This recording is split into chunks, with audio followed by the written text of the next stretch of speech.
கிறிஸ்துவுக்குள்ள மாணவர்களே, ஆண்டவரின் இரட்சகருமாகிய இயேசு கிறிஸ்துவின் நேற்றின்ப நாமத்தில் அன்பின் வாழ்த்துக்கள். நாம் தொடர்ச்சியாக நன்மை செய்தல் தொடர்பாக நாங்கள் தியானித்து வரோம். நேற்றைய தினத்தை நாம் பார்த்தோம். நாம் ஆராதிக்கிற, நாம் நம்புகிற தெய்வம் அவர் நன்மை செய்கிறவராயிருக்கிறார். இதனால் நம்ம பார்க்கிறோம், நாம் யாருக்கு நன்மை செய்ய வேண்டும்?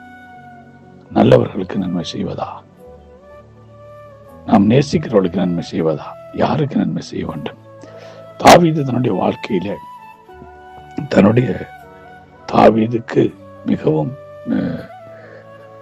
வேதனை கொடுத்த, துக்கப்படுத்தின, தாவீதை கொல்ல வகை தேடின, தாவீதை திரத்தி தெரிந்த சவுலுக்கு நன்மை செய்தான். அல்லேலூயா.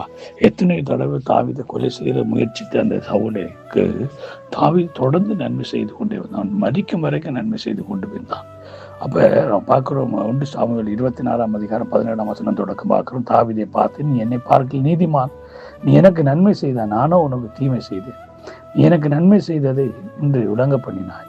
கர்த்தர் என்னை உன் கையில் ஒப்பு கொடுத்திருந்தும் நீ என்னை கொண்டு போடவில்லை. ஒருவன் தன் மாற்றானை கண்டு பிடித்தால் அவனை சுகமாய் போக விடுவானோ என்று நீ எனக்கு செய்த நன்மைக்காக கர்த்தர் உனக்கு நன்மை செய்வாராக. பாருங்க, தாவீது கொல்ல வந்த சவுலை தாவீதுக்கு கொல்லுகிறதுக்கு 100% சந்தர்ப்பம் கிடைத்தது. ஆனால் தாவீதோ அங்கு அவனை கொலை செய்யவில்லை, அவனை தப்பி வைக்கிறான், அவனுக்கு நன்மை செய்கிறான். அதே மாதிரி ஒரு தடவை இல்லை, அடுத்த தடவை நாங்கள் பார்க்கிறோம். 26வது அதிகாரத்திலே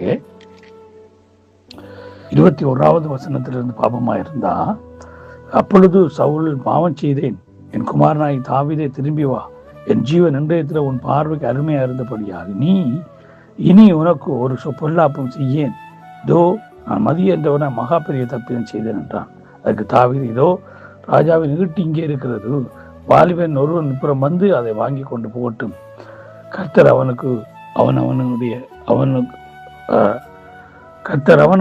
அவனவன் நீதிக்கும் உண்மைக்கும் தக்கதாக பலன் அளிப்பாராக. இன்று கர்த்தர் உன்னை என் கையில் ஒப்பு கொடுத்திருந்தும் கர்த்தர் அபிஷேகம் பண்ணினவன் மேல் என் கையை நீட்ட மனதில்லாதிருந்தேன். ஆமென். இதுதான் தாவீதினுடைய மிகப்பெரிய ஒரு காரியம். பிரியமானவர்களே, அவன் தேவன் அபிஷேகம் பண்ணினவருக்கு நன்மை செய்வனுமே தவிர தீமை செய்ய யோசிக்கவே இல்லை. தனக்கு தீமை செய்தவன், தன்னை அழித்தான், தான் தங்க சிங்காசனத்தில் ஏற முடியாதபடி தொடர்ச்சியாக கொலை செய்ய தெரிந்த சவுலுக்கு தாவீது என்ன செய்யவில்லை? தீமை செய்யவே இல்லை. தீமைக்கு தீமை செய்யல, மாறாக நன்மை செய்தான். அல்லேலூயா. அங்கே சவுலுடைய ஜீவனை காப்பாற்றி, ஜீவனுக்கு ஒன்றும் ஏற்படாமல் நடந்து கொண்டது நிமித்தம் மிகப்பெரிய நன்மையை செய்தான். இன்றைக்கு நாம் அப்படிப்பட்டவர்களாக இருக்கிறோம். அதனால்தான் நீதிமொழிகள் 25வது அதிகாரத்திலே அங்கே சொல்லப்படுது, 21, 22 சொல்லப்படுகிற காரியத்தை பார்த்தால், உன் சத்துருக்கு பசியா இருந்தால் அவனுக்கு புசிக்க ஆகாரம் கொடு, அவன் தாகமா இருந்தால் அவன் குடிக்க தண்ணீர் கொடு, அதனால் நீ அவன் தலையின் மேல் எரிகிற தண்ணல்களை குவிப்பாய், கர்த்தர் உனக்கு பலன் அளிப்பார். ஆமென். கர்த்தர் நமக்கு பலன் அளிப்பார். நம்ம தீமைக்கு தீமை செய்யாதபடி தீமைக்கு நன்மை செய்கிறவர்களாய் மாற வேண்டும். நம்ம நன்மை செய்ய செய்ய கர்த்தர் அதுக்குரிய பலனை நமக்கு கொடுப்பார். அல்லேலூயா.